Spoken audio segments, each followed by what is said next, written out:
You're about to drop $1,200 on an iPhone 17 Pro Max because Apple told you a 10% GPU bump and a new button are revolutionary. But while you're waiting for your lightning-fast calculator app to open, the rest of the world has already moved on. I've spent the last 48 hours digging through AnTuTu V11 scores and real-world thermals to find 7 phones under $900 that don't just compete with the iPhone, they humiliate it. You'll definitely want to see number 2 because it's basically a liquid-cooled gaming PC that fits in your pocket. And number 1 has a camera array and a notchless screen that Apple won't even achieve until 2030. At number 7, for around $730, we have the OnePlus 15, the refined value king. While Apple is still bragging about improved 30-watt charging that takes an eternity, the OnePlus 15 is rocking the Snapdragon 8 Elite Gen 5 and a massive 7,300 mAh silicon carbon battery with 120-watt SuperVOOC charging. You get a 6.78-inch BOEX2 AMOLED with a 165Hz refresh rate that makes iOS animations look like a stop-motion film. We're talking 4,500 nits of peak brightness and a dedicated P1 display chip to handle the heavy lifting. The 50-megapixel Sony main sensor is massive, and it's paired with a 64-megapixel periscope lens that actually maintains clarity at 10 times. It charges so fast that if you plug it in, go to the kitchen for a glass of water, and come back, you're already at 80%. The downside? The camera processing still has that OnePlus look where skin tones can get a bit wonky in low light, and the curved glass is a nightmare for screen protectors. This is best for the person who wants flagship power and a battery that refuses to die. At number 6, coming in at $580, is the iQOO15, the underground gaming beast. It's packing the same 8 Elite Gen 5, but adds a proprietary Q3 gaming chip to interpolate frames, effectively pushing mobile games to a smooth 144 frames per second, even if the game doesn't natively support it. We're looking at a Samsung 2K M14 OLED display with an insane 6,000 nits peak brightness. This thing isn't just a phone, it's a floodlight. It has a 7,000 mAh Blue Volt battery that will literally last you 2 full days of heavy use. The joke here is that iQOO is a brand most Westerners can't even pronounce, yet it's currently running circles around the iPhone 17's thermal limits. The downside is the software. FunTouch OS 16 still feels like it was designed by a committee that couldn't agree on an aesthetic. It's best for mobile gamers who want the highest frame rates possible without carrying a literal brick. At number 5, for roughly $899, is the Xiaomi 17, the compact powerhouse. Most small phones compromise on battery and thermals, but Xiaomi didn't get that memo. You get the 8 Elite Gen 5 chipset in a 6.3-inch frame with a 7,000 mAh battery. That is a physics-defying amount of energy density for a phone this size. It features a Leica-branded Summilux lens system with a triple 50-megapixel setup that actually gives the iPhone 17 Pro a run for its money in natural bokeh and color science. Here's the savage truth. This phone has more RAM in its base model than the iPhone 17 Pro Max offers as an upgrade. The downside? It gets noticeably warm when you're pushing that 4.6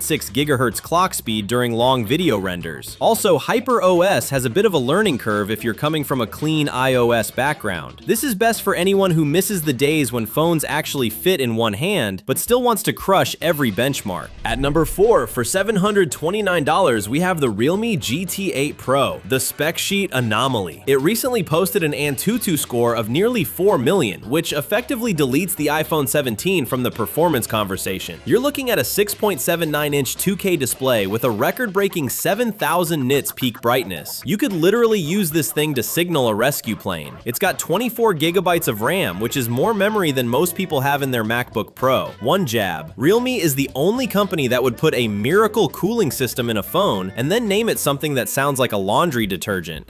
The downside? The design is bold, which is code for it looks like a spaceship and might not fit in at a corporate board meeting. Plus, the software is still bloated with apps you'll spend your first 20 minutes uninstalling. At number 3, for approximately $819, is the Honor Magic 8 Pro, the AI intelligence specialist. It features the 8 Elite Gen 5 paired with a silicon carbon 7,100 mAh battery that is actually thinner than the unit Apple is shipping. The giant Rhino glass is 10 times tougher than Ceramic Shield, and the 4,320 Hz PWM dimming is a godsend for your eyes. You're getting a 200 megapixel periscope lens that uses AI to reconstruct details at 100 times zoom. It even has an eye tracking feature that lets you scroll through apps just by looking at the screen. The joke here is that Honor is doing more innovation in 1 year than Apple has done since the transition to USB-C. The downside? The software processing can sometimes be too much, turning your night photos into bright afternoon shots that look slightly artificial. It also has a massive circular camera bump that makes it sit awkwardly on a table. At number 2, for $799, is the RedMagic 11 Pro, the thermal god. While the iPhone 17 is throttling its performance and dimming its screen after 10 minutes of gaming, the RedMagic 11 Pro is just getting warmed up. This device has an actual 24,000 RPM internal cooling fan and a liquid-cooled 3D vapor chamber. It has a 7,500 mAh battery, up to 24 gigabytes of RAM, and a totally bezel-less 144Hz display thanks to an invisible under-display selfie camera. There is no notch, no pill, and no dynamic island blocking your content. One jab. This phone has more cooling power than the laptop I used in college. The downside? It's thick, it's heavy, and it has zero water resistance because of the literal air vent on the side. This is best for the performance at all costs user who lives in landscape mode. At number 1, for about $700, is the Nubia Z80 Ultra, the ultimate spec beast. It doesn't just beat the iPhone 17, it humiliates it in every measurable metric. It pairs the 8 Elite Gen 5 with a professional photography lens system that uses actual physical glass focal lengths, 18mm, 35mm, and 85mm, instead of just digital cropping. You get a 7,200 mAh battery, 80-watt wireless charging, and, unlike the gaming phones, an IP69 rating, meaning you could practically take it scuba diving. The screen is a massive 6.85-inch AMOLED with no notch and no punch hole, giving you a truly full-screen experience that Apple won't achieve until 2030. The savage truth? Nubia is offering a futuristic design and a pro-grade camera for nearly half the price of a fully spec'd iPhone. The downside? The software is very basic and security updates are rare. This is best for the person who wants a camera-first phone that still happens to be the most powerful device on the planet. So, which one would you actually buy? Are you staying in the walled garden, or are you ready for a phone that actually earns its pro moniker? But if you want to see the $400 flagship killer that started this whole channel, you need to watch this video right here. I'm Mac, the Tech Sleuth, and I'll see you in the future.